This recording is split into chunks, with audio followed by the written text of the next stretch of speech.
Tingnan mo. Hindi pwede at all times. No. I understand po. Dapat may mga fire extinguisher dito kasi siksikan sila eh.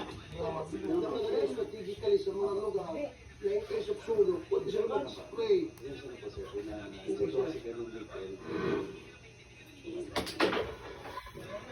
Oh, ito na naman. As you can see, tingnan niyo po yung mga gamit, nagkalat lang dyan. Kasi nga po, wala silang mga locker, wala mga cabinet.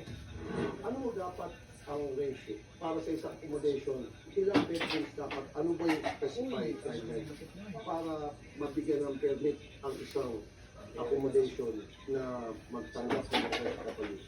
Dapat po talaga yung meron silang mobility. Kaya kung bibigyan po natin sa gamit nila, nandito po yung for to accommodate for them. Ang inisip ko nga po, ma'am, sana double check pa lang. Sir, pasensya po. Dati po kami nag-double check po. Ang naging problema po, number one po, yung mga photo. Tapos ang babaw naman ng pag, sir. Sunod pa na po. Buboy muna. No, sir. Chichay. May maintenance po from Ano sir, napapasok ka lang. Dapat yan double deck. Just imagine, sir,